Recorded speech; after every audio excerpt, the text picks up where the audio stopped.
Shadows over the Iron Curtain, the U-2 spy plane saga. Imagine soaring 70,000 feet above enemy territory, where the sky turns black and the curve of the earth unfolds below. A lone pilot in a fragile glider-like machine, armed only with cameras, piercing the veil of the world's most secretive superpower. What if one wrong move could ignite World War III? What if your government denied your existence if you fell? This isn't a Cold War thriller scripted in Hollywood. It's the pulse-pounding reality of the U-2 program, the CIA's audacious gambit to spy on the Soviet Union from the edge of space, from shadowy hangars in the Nevada desert to a catastrophic shoot-down that derailed global peace talks. Join me as we uncover the high-stakes espionage that kept the world on the brink of nuclear annihilation between 1956 and 1960. The birth of the Dragon Lady, forging a ghost in the skies, in the grip of Cold War paranoia, with Soviet nukes looming like a gathering storm. President Dwight D. Eisenhower greenlit a top-secret project in 1954 to pierce the Iron Curtain's mysteries.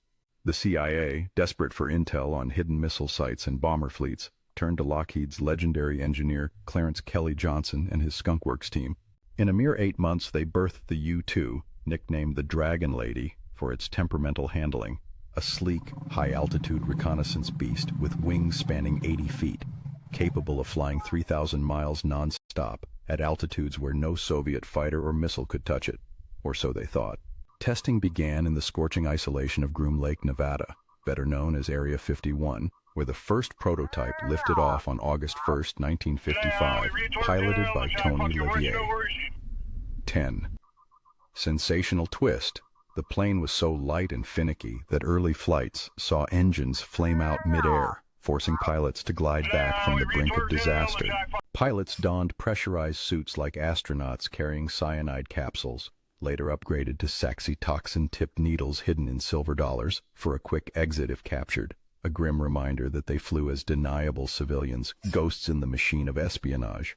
By 1956, the U-2 was operational, its massive cameras snapping crystal-clear photos from 13 miles up, revealing secrets that satellites couldn't yet touch. Daring overflights, peering into the bear's den. With the Dragon Lady unleashed, the CIA launched Operation Overflight, staging from secret bases in Turkey, Pakistan, and Japan. 19. The first brazen incursion, July 4, 1956, Independence Day, when a U-2 ghosted over Moscow and Leningrad, photographing Red Square and naval yards while Soviet radars pinged helplessly below 18. These weren't joy rides. Each mission was a heart-stopping gamble. Pilots like Francis Gary Powers, a former Air Force ace turned CIA operative, endured 10-hour ordeals in cockpits so cramped they peed into tubes, battling hypoxia and the constant threat of mechanical failure.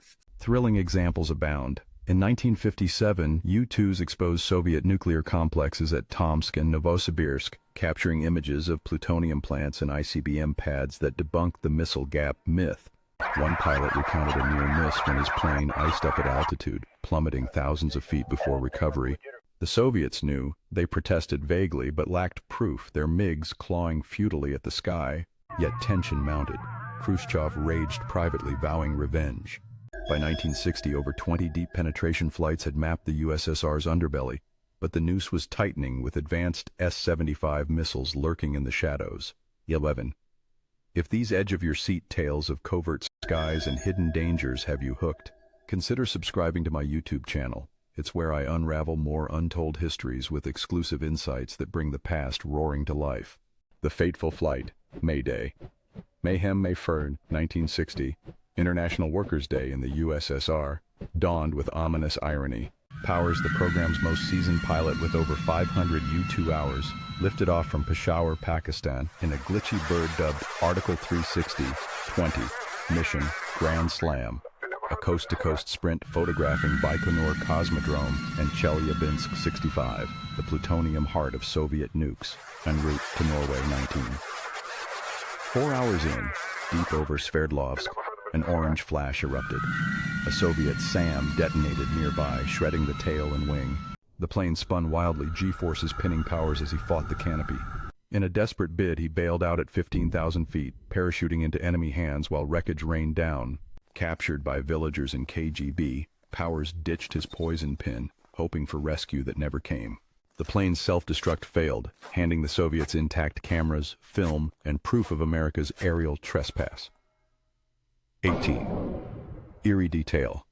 A friendly fire missile barrage killed a Soviet pilot pursuing him, adding chaos to the drama. Capture and trial, a pilot's ordeal.